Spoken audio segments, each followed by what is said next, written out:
Hi, Anthony. Welcome to the 10x Marketer podcast. I would love to have your introduction and then let's get started. Awesome. So I'm Anthony Higman. I am the owner of AdSquire. We're a digital marketing agency for lawyers based out of Philadelphia. I am a Google nerd and follow closely all of the things that are happening within Google and kind of the larger ecosphere. Awesome, Anthony, and welcome to the 10x Marketer podcast. The reason I got interested in talking to you is your approach to the omni-channel marketing that I was very impressed with.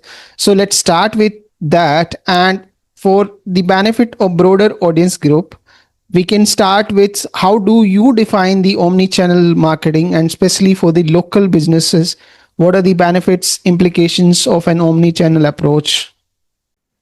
Awesome question. Yeah, so over the years, we've tested lots of different things within Google. Again, for our kind of target market, which is mostly local law firms, we have developed this omni-channel approach, which really works for almost all of our clients.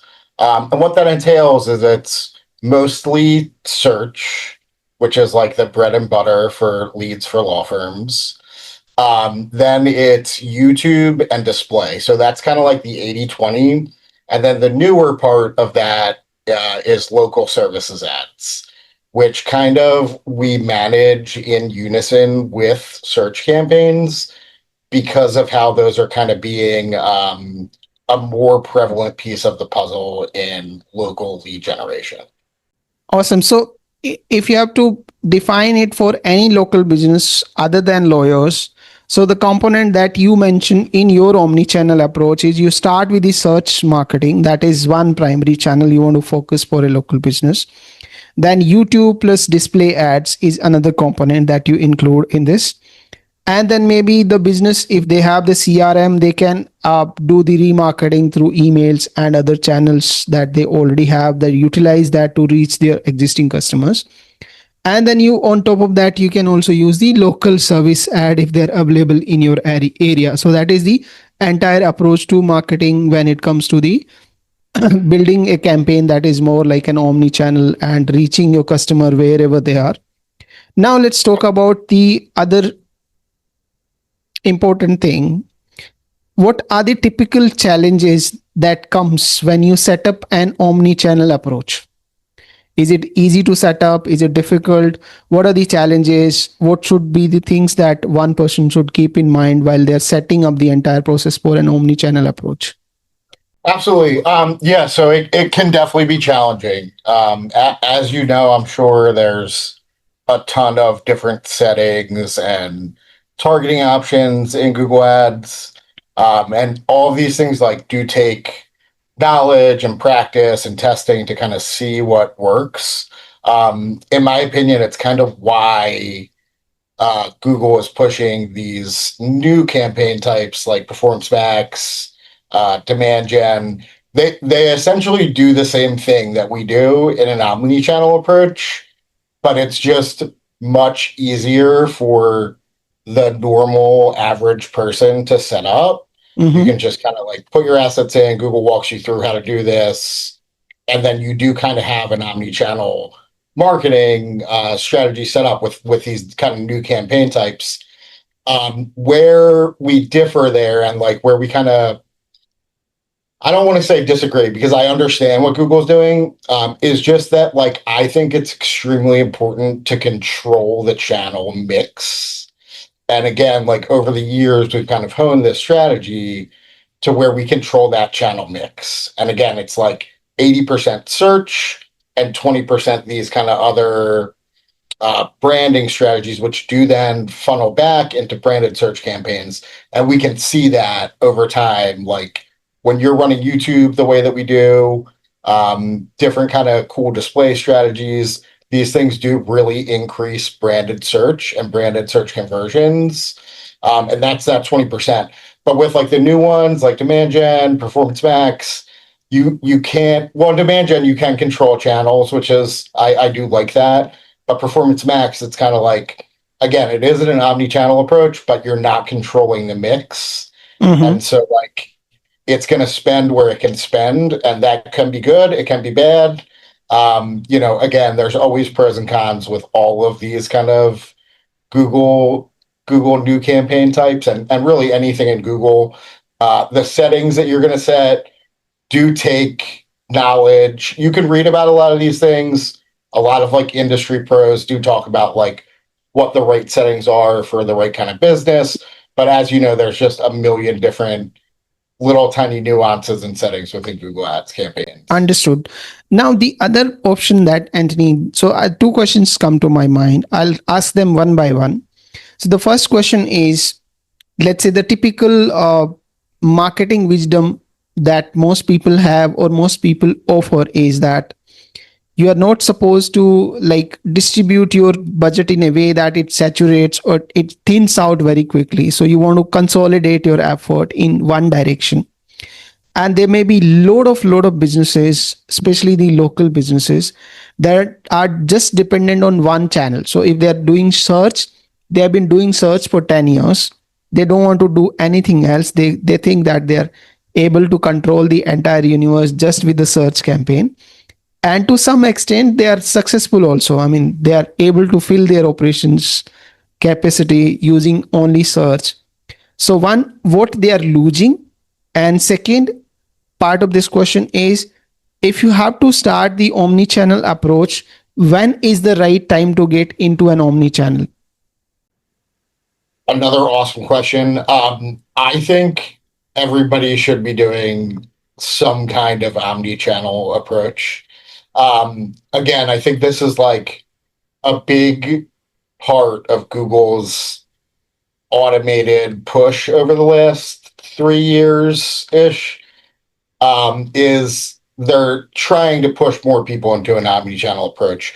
And again, that's like a consequence of lots of different things, user behavior changes. Google's very interested in younger audiences and what they're doing and how they kind of navigate the internet. And their search path is much more fragmented and doesn't always start with Google. I think really the first thing you need to do is kind of determine obviously who your target market is, what those demographics look like, and that kind of can help you be a guide on like what is your omni-channel marketing approach going to be. But everybody, I think, today is searching in a lot more places, and user behavior is changing 100%. I know, like, what I always do, and it might not always be the right way, is I tend to start by looking at things like through my lens. Where do I spend time? What am I looking at? What captures my attention? And that's kind of like where I start, right? Is like, okay, I spend a lot of time on YouTube, on social media, on Google. So that's kind of how we start to craft our approach. But again, you should look at like, what is your target market? Where are they spending time? But I think everybody should have at least a couple channels that you're touching with different ad strategies that, again, like are cohesive, are targeting the same people. And so you can just have those touch points that come back and again, like help your search campaigns, which again I still think is the 80-20. Understood. So let's, since you talked about 80-20, and this is one universal rule that applies to almost anything. If you are starting an omni-channel approach and you are a small business, how do you distribute your budget? Is there a universal rule, or is it something that everyone has to figure out? Yeah, okay. It's the second, but I do think that there is still an 80-20. Again, it goes back to that, like, what are your demos and where, like, how do people spend time? Sometimes it might be heavier on YouTube, right, than it is on search, but I still do think it's mostly the 80-20. So 80% is search and 20% is those other omni-channel approaches like YouTube display. And then again, we're getting into like some of the PMAX and demand gen side, which is kind of like Google's social focus, more the demand gen side. But again, I think it does differ. But in my opinion, search is still that 80%. That's obviously changing a lot in Google's kind of AI era, but I still do think like showing up on Google when people search is a really important and probably the most important factor, at least for local lead generation. And then there's local services ads. I know like they're not available ever, or I know they're not available everywhere, but I think they're going to be honest with you. Like Google is really expanding local services ads, and we're just seeing them, especially in the US, become this like much bigger piece of overall search because they're showing up again more and more for the same keywords that you're targeting on Google search campaigns. So that's kind of like a tricky piece of the puzzle is then how that 80% of search gets divided up in between Google search campaigns and local services ads and how you kind of have to like balance those budgets. So there are two, three questions that comes to my mind after listening to your explanation. First is obviously you have the budget allocation and everything in place. Now the real question is where is the balance between finding new customer versus targeting the existing customer, and how that fits in an omni-channel approach? How do you ensure that you're not losing attention of somebody who is already in touch with you in some manner? You want to retarget them, you want to refactor them in your marketing algorithm, and then you also don't want to lose your tab on people who have recently started searching for your solution. So new customer and existing customer, how do you create an omni-channel marketing strategy that is able to capture new customer and also keep a tab on your existing set of customers? Really great question. I'll speak to kind of our client base and then like how I would do what you're talking about. How I would do what you're talking about is I would just have different ad groups within a campaign. So if I'm doing YouTube, I just have a bunch of different ad groups that are kind of touching on those points that you brought up, right? So like if I have the ability and the data to target those different segments of the audience that you're talking about, new customers, people who are currently interacting with my brand, again, it would just be like ad groups or different campaigns with different data that's connected to those that's hitting on those points. With us, it's more difficult because we're in a sensitive ad category. We touched on this briefly. We market a lot for lawyers, and a big portion of that is injury type based lawyers, and they operate in a sensitive ad category. So you can't use all those data points. So in a way, you have to kind of get more creative to keep all of the things that you're talking about, and you really can't like zoom in on okay, I want to just target these people and not these people.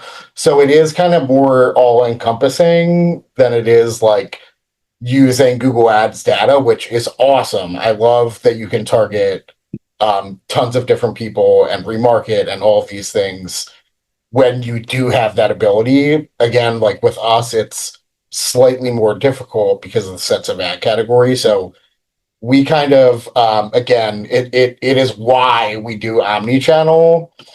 It's not going to work for every single person because it's a little bit more broad, all encompassing. But again, I just think that that mix is important, the 80/20. Understood. Now the other part of puzzle of the same puzzle, Anthony, is that when you go to a different platform, you get carried away by the all the functionality that the platform offers. So in a search ad versus in a YouTube ad, how do you actually manage the entire communication chain so that your brand messaging, your brand identity, and overall communication to your target customer remains the same? It's kind of accurate, similar, targeting, same, talking the same language. How do you ensure the consistency there? Yep, just as you put it. So we have our search campaigns that have a certain message. We're obviously testing those, and then our YouTube campaigns will hit on similar points. Most of the firms that we work with do have like a brand video that we'll cut up into different segments and we'll test those and see what resonates best with our audience. But again, the messaging, again, because we're like super niched down in legal, a lot of it is the same. And so you're looking for like the points of differentiation from law firms. And a lot of those like are in brand videos in kind of like different segments. Our favorite YouTube ad type is the 15-second non-skippable ad. Because again, we're targeting these by keywords. You can still do that in what we're doing. And so you're touching upon the same audience that is looking for those services within search. And then it's not direct remarketing, but again, they're doing these searches on Google, and that's what we're targeting on YouTube. And so there is like crossover, and again, like brand recognition. The challenge, I think, again, and why Google is pushing certain things is like not every law firm does have a brand video. Some of the smaller firms that we work with like don't have those assets, and I think that's kind of part of this big AI push with creating assets and creating videos, which is kind of still in its infancy. There's definitely some cool things going on there. But yeah, again, like we're trying to target the same kind of keyword searches that are happening on Google, and carrying that over to YouTube the best that we can with the limitations that we work with. Understood. So the other part that is really figuring out almost every conversation is what are the KPIs and what do you actually track to make sure that you are doing good in terms of your performance? Yeah, totally. So our North Star, again, we're lead gen. So our North Star is kind of like half out of platform. We're tracking calls and forums and live chats. So like that's always what we're looking at is like we have Google like every day we have Google ads open, and then we have those three kind of out of platform stats that we're watching, and we're really just trying to beat our last month's stats, right? So like how many phone calls did we get? How many forums? How many live chats? We're just continually trying to outmatch that number this month from the last month, and so those are really the KPIs that we're tracking. Obviously, then we're looking in platform and click-through rates. I think a big thing is like when we're running these omni-channel approaches is testing different creatives and then seeing the branded search increases. We always run a brand campaign for all the advertisers that we're running ads for. And so again, that's super powerful in that when you run different tests on YouTube display, different targeting approaches, you can see those branded searches come back and continue to increase. And it's actually like pretty cool and powerful because over time, the branded search just keeps increasing and increasing. And so that's again how we know it's working. And branded search conversions, all of these things are things that we're tracking. Awesome. So especially in a competitive space, you will see a lot of people are like targeting each other's brand names, right? So do you see that happening a lot in the law firms also? We do, and also I think Google is doing a lot of this with kind of the new campaign types. Something that we've seen over the last 3 years is an exponential increase in them matching up every law firm brand name in the entire United States to regular keywords. So it's like you are the synonyms with law. If you are a legal firm, you are kind of a synonyms with a law. Yep. So like the example is like the keyword is personal injury lawyer, even like an exact match of that. And then you'll look at search terms and there'll be 300 law firms that match to that as a close match variant. And they're doing something there. Like I'm 100% certain of that. I think part of it is going to be AI Max. Mhm. Like they're working that in. They just added like brand exclusions to AI Max. I think that Google knows that a lot of branded search runs through Google, and they're trying to. Again, I don't think it's necessarily like bad. I don't like it. I'll tell you that much. Like, because it's a lot of work to like negative these and keep our channels clean. Mhm. And I think what they're trying to do is shorten the gap in introducing other brands. They know that what people do on Google is build that list and then like whittle that down into who they're going to contact. And I think they're trying to shorten the gap between them seeing the next brand. So I don't think it's necessarily a bad thing. It, again, as marketers, makes us just focus more on like what matters, which is like the differentiation and like really core marketing principles, like back to websites and what you're saying, like the messaging more so than the platform. Which again, I kind of everything with Google, I am a love hate kind of a thing. Like Yeah, we it's so still want our episode to go live because YouTube is primary distribution, so we'll not go in overboard in criticizing. We right. don't Yeah, no, no. we Again, don't again, I'm not necessarily criticizing. I have a no, love no, it's hate. okay. I understand and I also agree. We should not go overboard this. Otherwise, now let's discuss one more important thing, Anthony. Have you seen some firms when you, or especially when you audit a new account, what kind of vanity metrics people track when it comes to omni-channel? They call it omni-channel, and you really understand that this is something that you are doing is more like stupid thing than omni-channel. Yeah, so I mean, I think most of the vanity metrics that people push or talk about or report on are like views and impressions, right? Which I don't necessarily think they can be bad, they can be good. I'm not saying like that's necessarily a bad thing. Is hey, how many look at how many views that you got. That's not our focus. It can be, right? Like it depends on what you're targeting. Again, we work with mostly local law firms, so the areas that we're targeting again are local, and I do want a lot of views in that local area, and I want the views to be increasing. But again, we always go back to our branded search campaigns and our branded searches funneling back from this strategy. And if they're not, then something's wrong, and we have to work on that. Understood. Now let's say let's flip the switch once again. What will be the biggest challenge for agency owners like you and me in next 2 years because of AI and other developments that are happening already? As you already said, whatever we are doing, we have been doing for 10 years. Google is trying to automate all of that.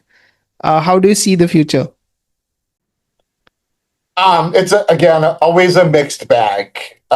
So for me specifically, I think that the big automation push from Google is half of a negative because in these categories that are sensitive ad categories, you almost can't do it because like all these automated strategies are tied to specific data points, right? And a lot of them we don't have the ability to target. And so I think that some business types are getting forced into these automated campaign types that have limitations in data passing back and forth. I know that Google's working on this. I know that there's a lot that goes on behind the scenes that they're trying to fix these issues, but that's been like a point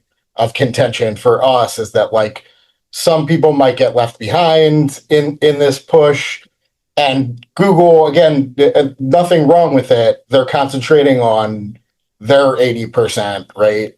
Where they can drive the most value and connect all these data points. And I do think like data is extremely valuable and the targeting options are cool. I just think that some businesses, it just doesn't work out for.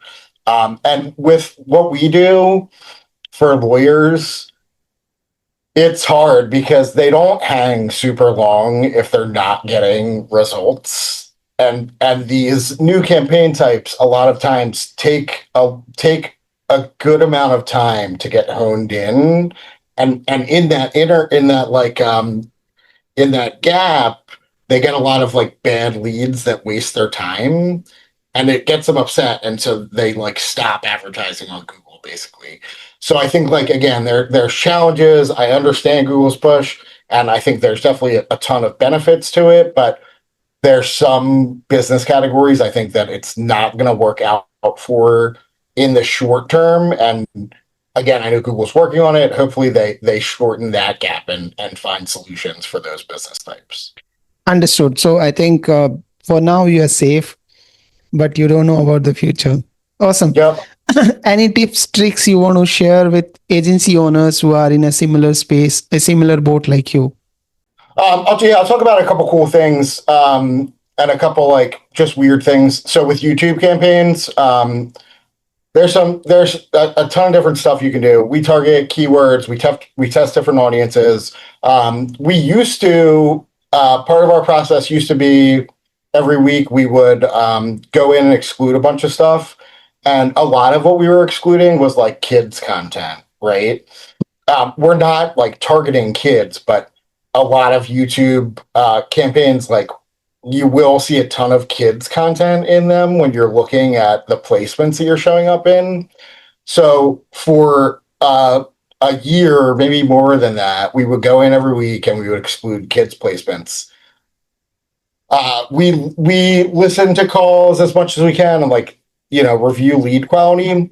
Something interesting we've found out over like the last year or so is that we've gotten some really big cases for clients where they were watching YouTube videos with their kids and they saw our law firm's ad and converted.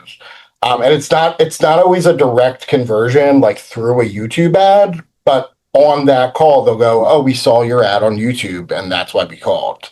And so we've gotten like these crazy big cases from adult users that are typing these keywords in that we're targeting, and then they're watching YouTube content with their kids and they see our law firm's ad. So we've stopped excluding kids placements because we kind of just didn't understand that piece, and it was kind of like a really cool eye opener. Another thing that we do, Google, YouTube is becoming just kind of this powerhouse, and like so many people watch YouTube. I watch a ton of YouTube. I think it's like almost like better than Netflix at this point. They have like a lot of like free movie content and like all these cool things. So like targeting certain placements like movies is something that's cool. Also, a lot more people are watching YouTube on their TVs these days. So like bid adjusting up TV screens is something that's been beneficial for us. And that also like helps you to get on YouTube TV placements, which is crazy because you can get like really awesome network cable placements for like less than a penny. And like it's just unheard of in like if you tried to target these kind of same cable network placements through traditional TV, it would be like a lot of money. Whereas now you can do cool things with YouTube campaigns where you're getting on like major cable network placements for less than like 0.002 cents. And I think that's extremely powerful. Yep. Through YouTube TV. Again, they're selling kind of lots of different things through YouTube. So again, I'm like very bullish on YouTube. I think they're putting a lot of resources behind it. That revenue is growing. A couple other things on the YouTube side, because I'm very bullish on YouTube, is a new thing that they just started doing is testing 30-second non-skippables. And those are in regular YouTube campaigns now. So there's a beta going on where they're doing 30-second non-skippable ads that you can now target. And then they're doing a new combo, which is like 15-second non-skippables and 6-second bumper combos. And I'm seeing a lot more of those when I watch YouTube. So I think they're getting adopted. And I think that's cool. Awesome. So thank you so much, Anthony. I think we had a awesome chat today. Thank you so much, guys, for listening to us so far. Make sure you subscribe to the 10x Marketer podcast before you leave. Wherever you're listening from, just subscribe it there. Thank you. Thank you once again. And I think we had a lovely chat today. So thanks for joining. Awesome. Thank you for having me.